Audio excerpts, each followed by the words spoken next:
Hello wonderful people, my name is Valentine Muga and welcome to Talk It Show.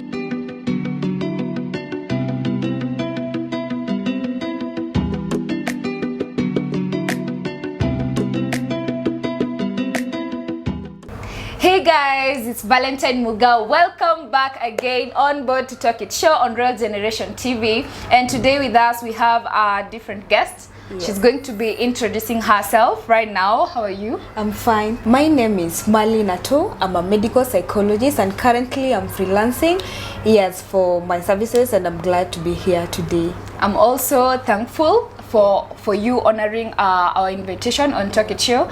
Very happy and ready to learn from you and also for the rest of us. And today we are going to be handling a very familiar topic that we all actually need to. Probably it's not the first time you have heard this, but trust me, this is going to be different. It's going to have something different. And we are going to be talking about friendships. Yes. And learning. So where do we start with friendships? Why is friendship so important? Why are we still speaking about friendships? Because me, I think I started listening to how to make friends when I was way back in primary school, all the way to life skills in high school, and past high school we're still talking about friendships. That means it must be something very vital. So why friendships? First of all, we have to define what is friendship. How do we understand friendship? And it says that we don't live in an island. Human beings, we don't live in isolation. We need people around us, and therefore friendship is very important. Is an important aspect to an individual, to a society, and yes, even to as a nation. From my perspective, I can define friendship as a mutual act between two people or more than two people, whereby they have one thing in common that brings them together, that makes them friends. Yes, because there is that one thing that brings them together. Okay, as you had mentioned earlier that no man is an island, and human beings were actually, created to be social beings. And through talking to one another, making those ties, as you have said, that's even when we become more productive, I believe. So there's this thing of being associates and being friends.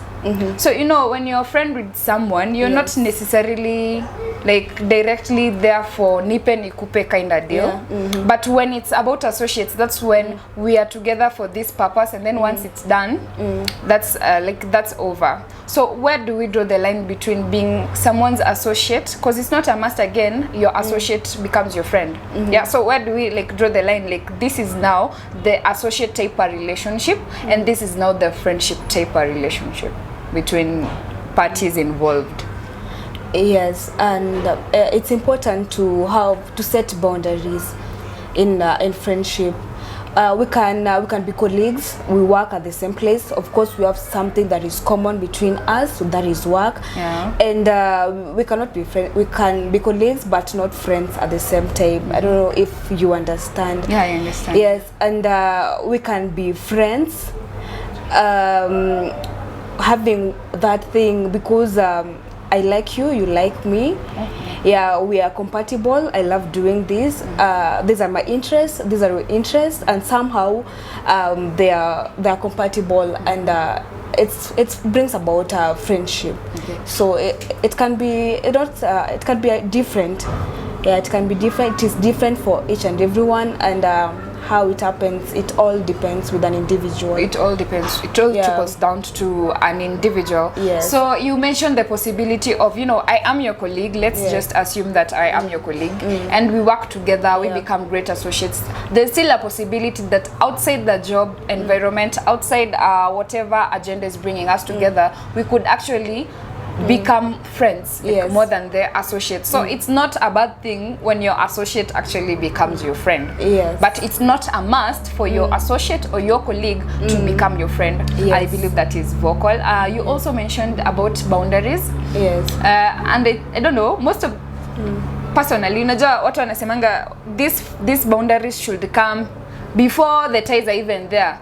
Like you should state your boundaries, but when I look back and, you know, to the many stories that I've had, you know, many people are just like, we became friends, we started clicking, we liked each other, and, you know, and nobody ever mentioned that these are my boundaries and these are your boundaries until something erupts and you're like, yo, no, that's not how I want it. And the other person is like, but I thought, you know, you never made it clear anyway. So why are boundaries important at the beginning of a friendship, or when exactly do you actually even say, yo, these are my boundaries? And unajua inakaga skeptical when somebody is just like, you're just beginning the friendship and then you're like, so these are the boundaries I have. You know, that is literally like, okay, in our culture right now, that is like literally telling someone, hey, no, don't come near me. And the other person wouldn't be like, this is healthy. They have the other mentality of like, this person, it's like, she doesn't like me or he doesn't like me. That's why all now putting up these walls, you know, and we've just started, you know, when is the right time, or how do you even do it? I think it's unfortunately that most of us, we don't set boundaries when it comes to friendship at the beginning. But I think, I tend to believe that it is important just before we even take it a notch higher, or even, you know, it's important to set the boundaries clear and state clearly what is it we are in here for. Maybe someone may mistake friendship for, you know, just being colleagues, but it is important at the beginning of the friendship to say, I'm like this and this is my personality, this is what I like, this is what I don't like. And if someone is okay with it, then it's okay, we can move on. But ideally, I can say there is no that you know, formula for friendship, like you know, nakuanga hivi. You know, sometimes it just flows. We can't say that there's that formula for friendship, but it is important. That's why you find you can be friends for like 5 years, you know, and then the moment you decide like, can we stay together, can we like move in, you know, things like that. Even in terms of our finances, can we have like a joint account? And then you discover, hey, you know, I'm in the wrong place. It's like, I don't know you.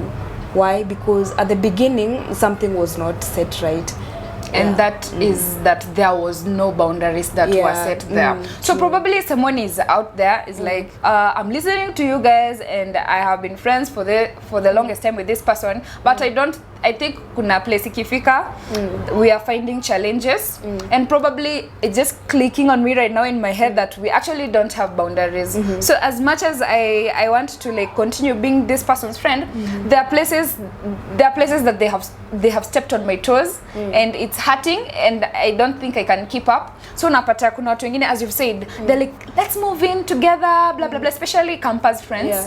You know, there's like, I think I'm so tired of commuting, we could probably try, since we've been friends, let's move in. And then when they move in together, things change. And people actually now become enemies. They now become enemies. They're not even able, they're like, how was I even your friend in the first place? You know, it's because of those boundaries. So let's try help out someone who's, you know, who's just realized, yes, she's my friend, yes, I like him or her, but I need to set these boundaries. So what are these so-called boundaries? Like, probably what are the things that I can cover in the aspect of boundaries? Maybe is it telling someone about yourself, like details about yourself? Is it telling someone I like this or I don't like this? Like, what is the basics of boundaries? When we talk about boundaries, I think socially, emotionally, financially, and you know, it's a whole thing, a whole pack. So it's good for you to let someone know who you really are. We have different personalities. Yes, we do. And we have different interests and different likes and all that. So it is important to have that conversation, you know, get to know each other very well, and let the other person know who you really are. Like, for example, let's say I'm Marlene. I love politics and you don't like politics, maybe. So it will be up to you to choose, will you cope up with me being so much into politics, or that is something that is a put off on your end. So it's good on both aspects, on various aspects of life, it's good to set out the boundaries. Yes, I loved the part when you mentioned boundaries includes financial aspect. Guys, are you feeling me? Because there's these friends, you meet them today and they want you to go to Diani together. This person doesn't ask you, are you even financially, have you even been to Diani? Let's just be serious, right? Yeah. Somebody meets you today, and probably because of the vibe you had, you know, the people who are just vibrant, you know, and all over the place, and somebody is already asking you. It's not bad. We're not saying it's bad, but can we even make sure that whoever you're asking for, this is something to be budgeted for. Yes. Like, I personally tell all my friends, you just don't ask me out on an impromptu notice unless it's something like an emergency. You know, like, Val, I got sick, I need someone to take me to the hospital. That's very understandable. But Val, let's go out tomorrow. I found out this restaurant tomorrow. Young girl, you need to put your house in order, because we don't, especially right now, adulting, you don't just spend. So I think that for me, the financial aspect, it's a good one. People should know financial boundaries. Some of us ask us to go cook at home. It's not all the time we're spending. And don't feel afraid to say this is beyond my budget. Kama wewe ni kununua mguu ukiwa tao pale ukiwa unachambua hapo chini, feel free. If you're not the when it was Mr. Price type of person, express yourself. Also, I also found out that telling someone your interest to be very important. We're not saying that this is like the place now, as in, you know, if you don't like this, we are not, you know, we are not compatible, we are not going to be friends. No, it's just good for this other person to know you like politics. I don't like politics, but I wouldn't mind you liking politics. I love personally, I'm dramatic. I love just being dramatic. But I know my friends, some of them don't like drama. They'd be, you value, if you want to start doing that, I'm going to the opposite side of the road. I'll wait for you there. Finish your drama. Come get me at the, and I won't find it offensive, because I respect the space. So it's not actually about the differences or the boundaries will actually be a tire breakup. But it will be something that will make you make adjustments and you know if this is this really for me, is it worth it at the end of the day? Can you like cope with it? Can you cope with it? So boundaries, I find the boundaries to be so important, especially like I find that enlightening, by the way. But the part that I didn't get now, when we're speaking about interest is so clear, the financial aspect is so clear, about the emotional part. No, how are you supposed to like tell someone, you know, like emotional, what exactly are we? Emotional boundaries. It's good for, you know, we are different. We've been raised differently and we come from different background. So the people who are too emotional, and the people who are like wako tu ni wale mabro, you get like the hardcores. So it's good to know your friends' emotional intelligence, we call it that. Like how do they handle emotions? Some people, their temperaments. It's good to know, because you might be laughing, this my friend, and then one day you do one thing, and then boom, like what? You get. So it is good to understand their emotional beat, ranging from temperaments and how do they handle things in case this happen. Their good days, how do they behave? When they are low, how do they behave? Do they need people? Do they need space? You see, it varies. It varies. That is actually well put and even more clear than I expected, because you know, especially I'm thinking on temperaments. You know, sometimes when you're someone's friend, you know, especially for people who love laughing a lot, ever joking, inafika ile point uko serious, mse anakubo na hanotice, you know. I think for friends that's important to highlight. Actually, I've really loved that bit. Before you go on, I think I can say something. I have a friend, we are still friends, back since from campus. So for her, the small things could irritate her a lot, and you could find angekasirishwa na kitu jam even for an entire week. So you find like she doesn't want to talk to you, mnapitana kwa barabara literally, and this is your friend, like your best friend. So for me, I understood her and just gave her the space until when she feel like she's okay, she needs to talk to someone. Though atujakosana, like we don't have anything, you get. But I'll just give her the space and the time. Atakuja, and then she'll be like, okay, Marlene, I'm sorry I behave this way, but and I'm like, okay, it's okay, I understand. So it's good to understand, because if you don't, you'll be like, sasa I'm a jump kwa nini, and then I go my way, and then you see friendship in a break.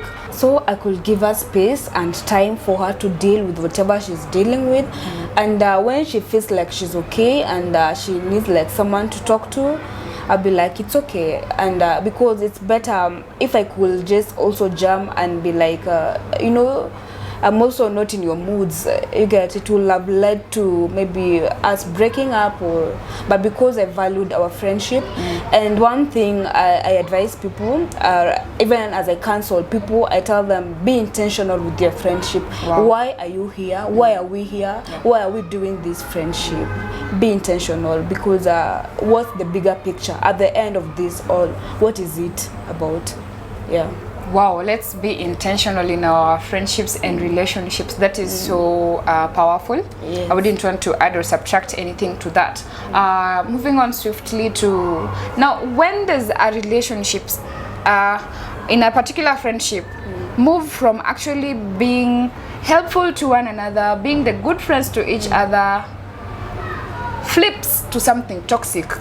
Like, you people all of a sudden you cannot get along, and it is no longer even healthy for you to actually be friends. When does it move? How does it happen? And you find like people who are like very great friends, people who, you know, nobody could tell them apart. Like ukiona Peter amepita, unajua Kevo anafuata. Ukiona Betty amepita, unajua Chamsa anafuata. Like, what happens? Why is it that now this other time ni east and west? Like those people, you can't even say the name of the other person in the presence of this other one. How does it, what causes relationships to start getting toxic? There are so many things, and friendship is a two-way thing. Yeah, it is not a one-man thing whereby you are the giver, every other time it is about that one person. So you find at that time when like it's about one person, things start getting, you know, to the opposite direction. And there are many reasons.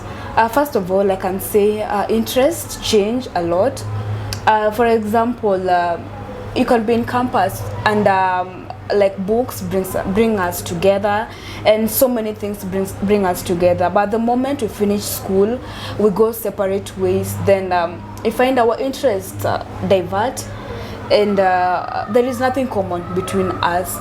And sometimes si ati mmekosana or there's something huge has happened, but because your interest imebadilika, like for now maybe I have to look for a job, I have to see how I'm going to do this and that, but maybe for her she's like you know, this is life, she's not in a hurry for anything.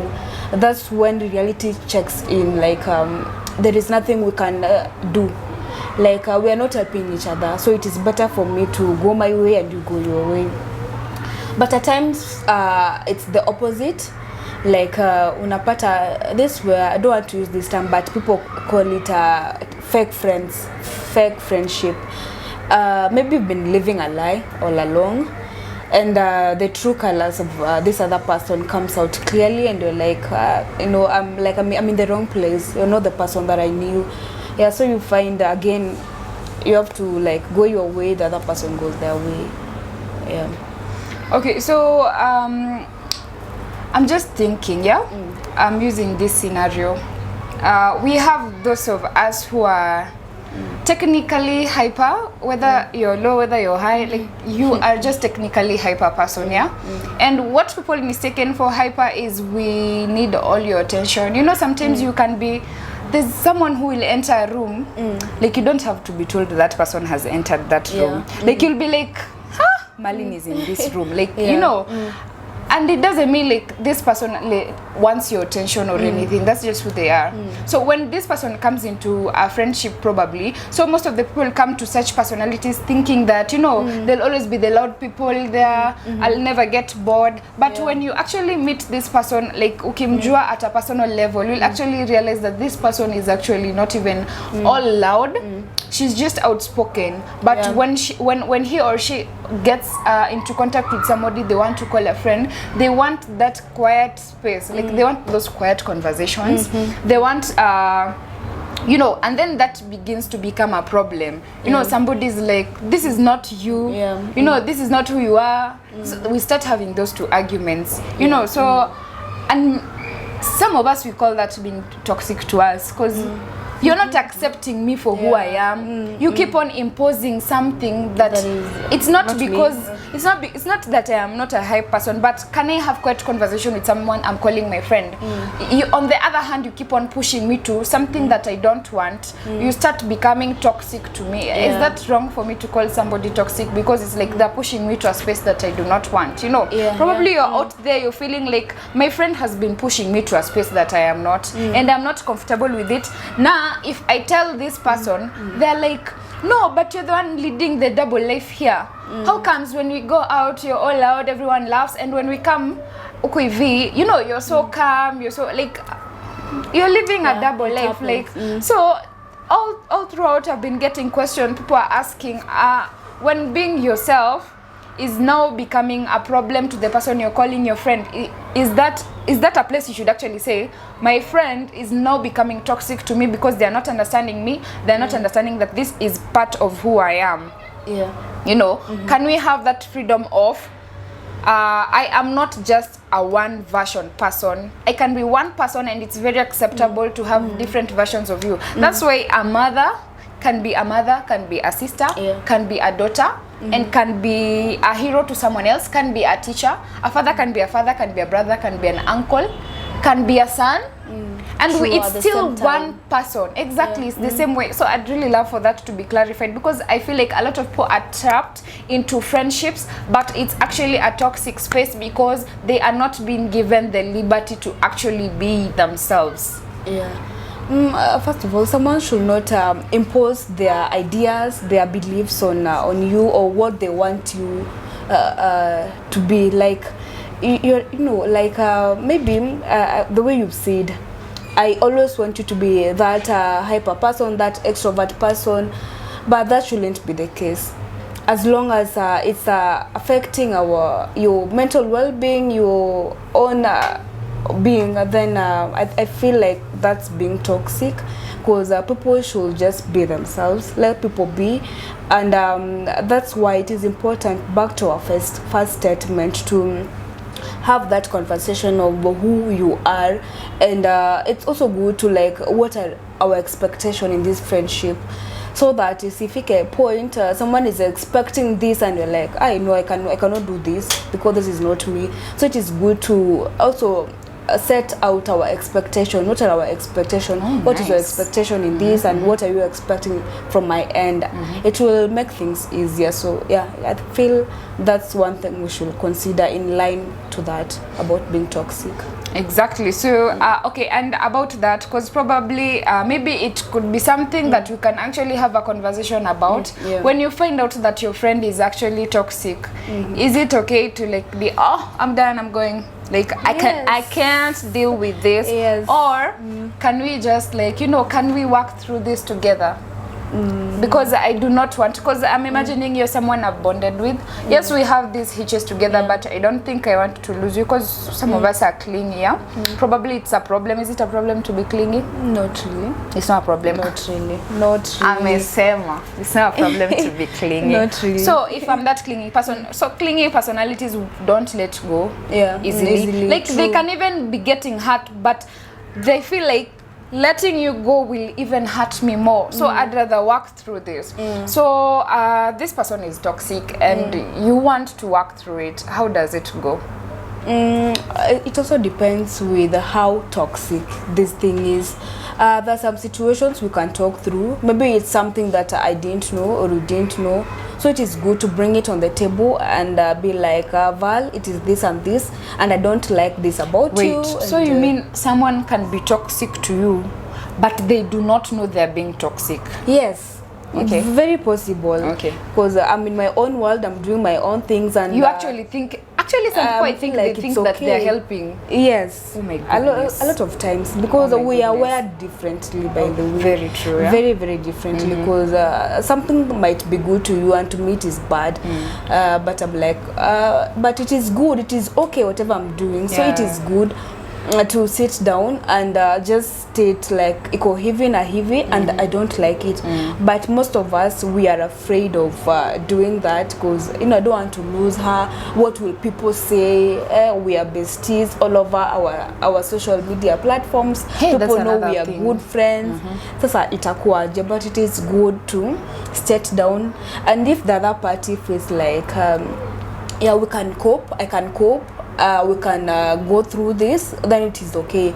But at that moment, in a persist, then I think your mental health comes first. So it is good, it's okay to walk out, though it might not be easy. Yeah. And healing and all that, it might take time, but it is for your own benefit, because the moment you continue staying in that toxic friendship, then something else will just crop up, which will be way worse. Yeah, you'll be more damaged than you thought. Yeah. And I think people are very clingy. Yeah, that no problem. Yes, they find it hard. Yeah, they find it hard on their end, because this is someone you're used to.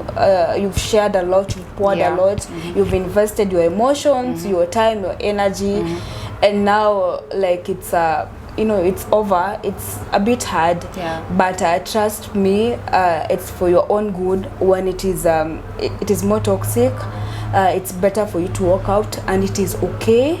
It is allowed, and you'll find someone else. There is always someone else who will fit in.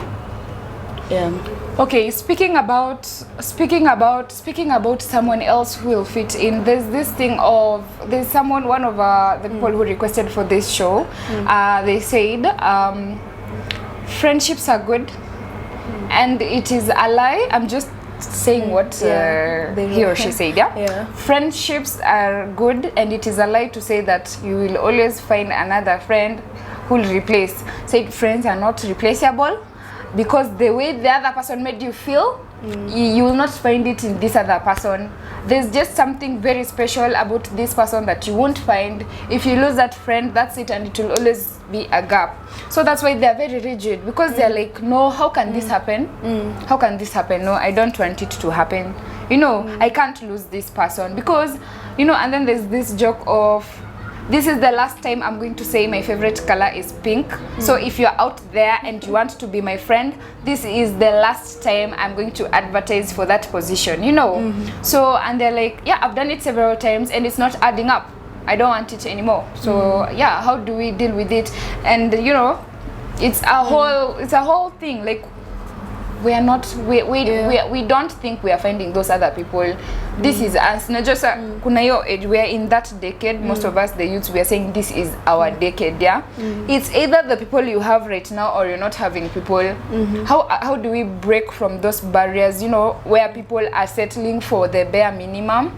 People are settling for way worse than the bare minimum, in the aspect of, I think this is it.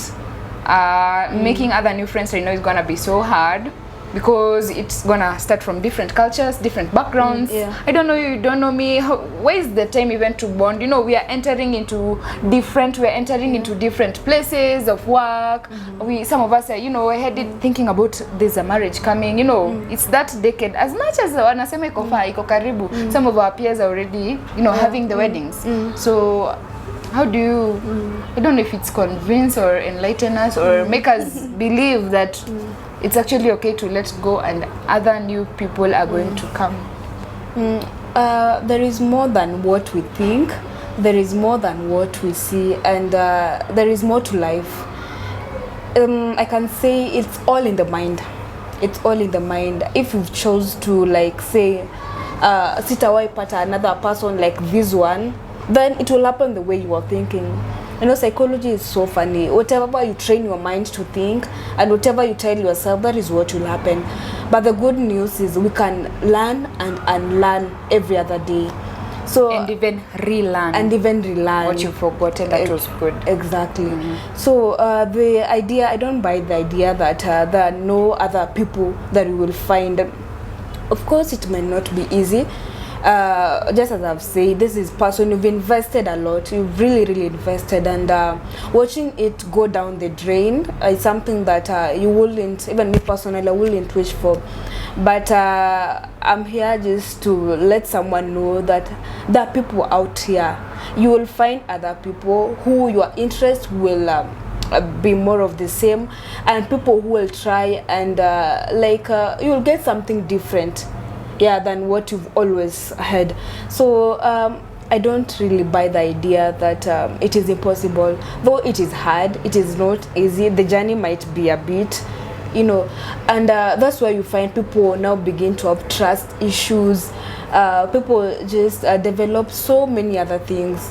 Yeah, but I believe that there is no gap that cannot be filled. You die, God forbid, but die today, your position will be quickly replaced by someone else. Meaning, even in terms of friendship, yeah, someone else might fit in those shoes. As long as we be flexible, we be open-minded, and learn new things. It is not easy. There is someone talking from a point of, you know, they've been hurt and they haven't dealt with their issues. So it is good to deal with your past, deal with your traumas, and you'll see life in a different perspective. Okay, thank you. That will be it for today. We'll definitely have another part 2, so look out for part 2 of about friendships, because I know, yes, there are so many questions that we haven't answered yet. Questions about falling out of friendships, outgrowing each other, and so much more we have not answered. But I believe up to now you've really picked 1 or 2 things, or a whole bunch of things that are going to actually help you either make new friends or rekindle the other friends that you have. Probably this is the time, or this is that show that you are waiting for, so that you walk out of that toxic relationship without feeling like you are going to lose something that you'll never have, because better will always come your way if you are expectant of it. And maybe right now we would just give you a chance to say, because you're freelancing, you could say, where do we go and find you? What aspect of what is your scope or niche of market? I'm a psychologist, and I deal with various issues. I do counseling a lot, and I'm found in the social media spaces. I'm on Instagram, I'm on Twitter, Facebook. Your social media handles. Yeah. Yes, I'm Marlene Ato on all my pages. That's who I am. Apart from that, I also do mentorship to young girls and even young boys. I do a lot of sexual reproductive health, right, education, advocacy.